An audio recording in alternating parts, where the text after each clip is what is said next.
जय हो जय हो जय हो जय हो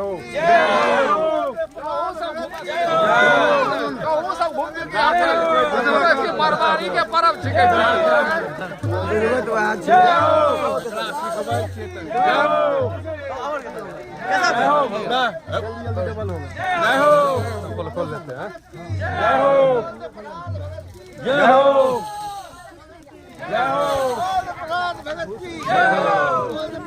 जय हो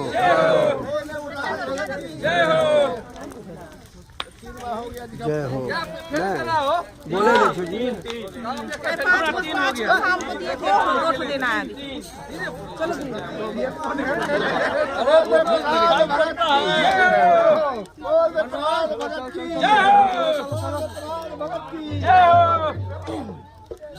दिखाई पड़ता है जी। दिखाई पड़ रहा मीट हमारी पकड़ में आ जाती है। कितना जय हो जय हो जय हो जय हो बोल दे प्रहलाद भगत की जय हो बोल दे प्रहलाद भगत की जय हो बोल दे प्रहलाद भगत की दम नहीं है क्या? दम नहीं है, वो बोलता नहीं है। बोलो बेटी जय हो।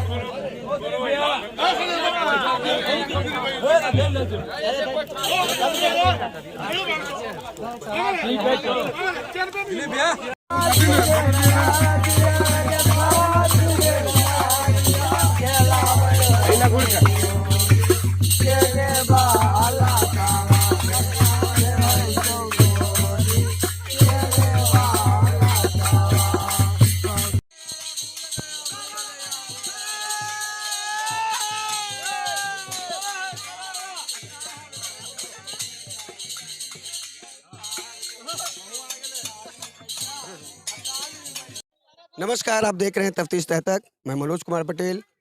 आज मैं मौजूद हूँ बेलदौर प्रखंड के बेलदौर नगर पंचायत अंतर्गत सत्संग भवन मंदिर के समीप, जहां रात्रि 11:21 पर होलिका दहन का आयोजन किया गया। ग्रामीणों द्वारा यह आयोजन तकरीबन कई सालों से किया जा रहा है।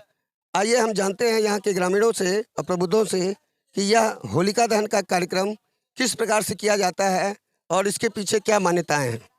आपके बीच मौजूद हैं बेलदौर पंचायत के पूर्व उप सरपंच शिव कुमार अग्रवाल, और उनसे जानते हैं कि यह होलिका दहन क्यों किया जाता है और कब से किया जा रहा है।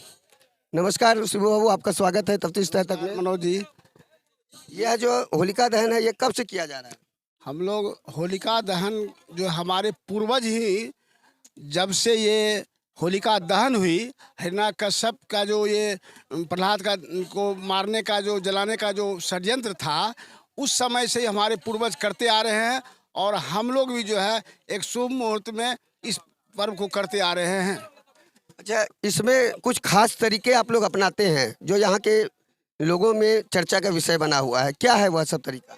इसमें जो है हम लोग अपने समाज में 15 दिन पहले होलिका और प्रहलाद की मूर्ति बनाते हैं गोबर से। उसके अलावा गोबर की बहुत तरह की सामग्री बनाते हैं। उसके साथ में हम लोग पहले दोपहर में जब प्रहलाद जी को हिरण्यकश्यप कैद कर लिए थे, तो उस समय हमारे घर की महिला जो है आती है उसको खिलाने के लिए, जैसे कि पूर्वज में होते आया है। और जब खिला पिला के वह उस व्यू से खिलाती है कि हिरण्यकश्यप के अंदर हमारे प्रहलाद जी जो हैं कैद हैं, तो उसको खिलाने भूखे हैं, इसलिए उसको खिलाने आती है। खिला के जब जाती है तब हम लोग घर के लोग खाते हैं।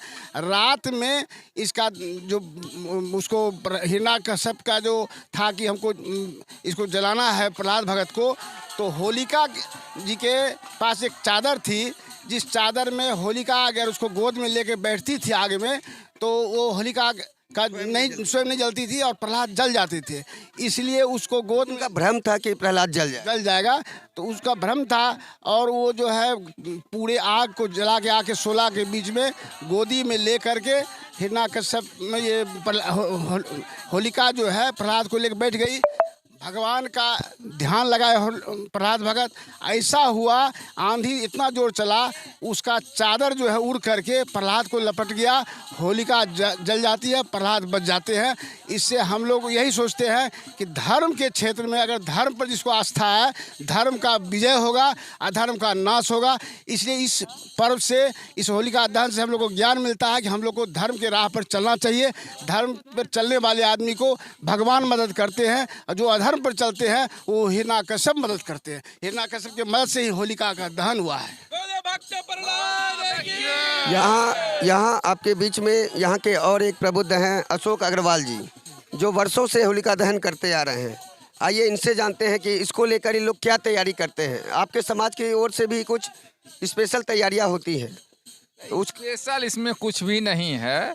जो हमारे उप सरपंच साहब बताए हैं शिबू जी, वही बात है जो है। मतलब उस पर जो है ना अधर्म पर जो है धर्म का विजय है। जो मतलब खम में भी भगवान है, हर चीज़ में भगवान है। जो प्रहलाद जी को विश्वास था कि अगर खंभा है तो उसमें भगवान है, सब कुछ में भगवान है।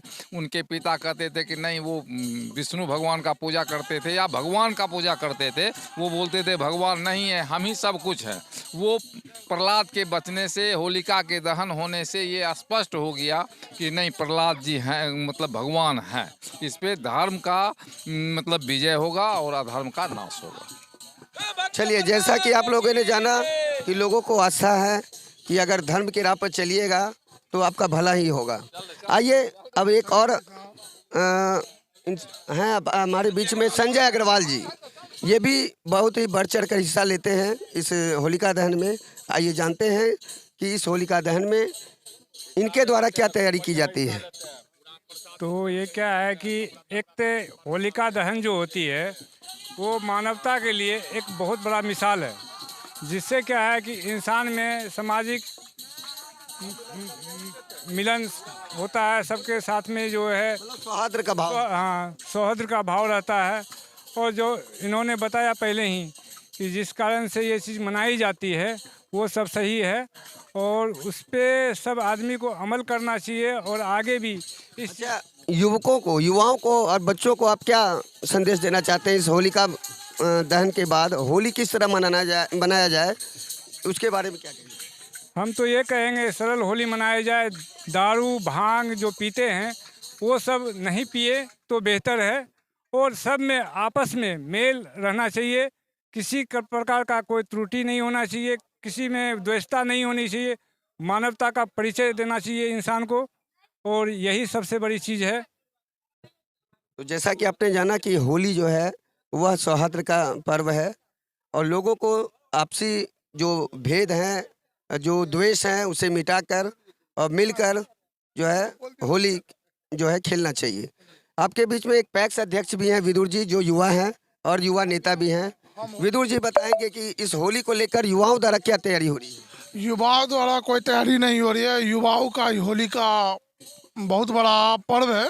इसको मिलजुल करके बढ़िया आपसी जो है भाईचारा बना के बढ़िया से होली मनाना है। कहीं कोई तरह का हुड़दंगबाजी नहीं करना है। शांति माहौल में होली मनाना है हम लोग को और बढ़िया से होली जो होता है उस तरह से हम लोग को मनाना है।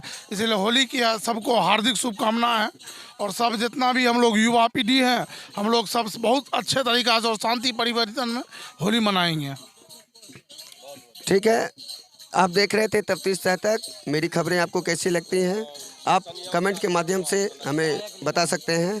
बाकी यूट्यूब पर आप तफ्तीश तह तक सब्सक्राइब कर मेरी खबर देख सकते हैं, या फेसबुक अगर आप यूज करते हैं तो फेसबुक पर मनोज कुमार पटेल पेज को फॉलो कर सकते हैं। अगर खबरें पसंद आए तो लाइक, कमेंट और शेयर करें। होली की हार्दिक बधाई आप सबको भी। चलिए।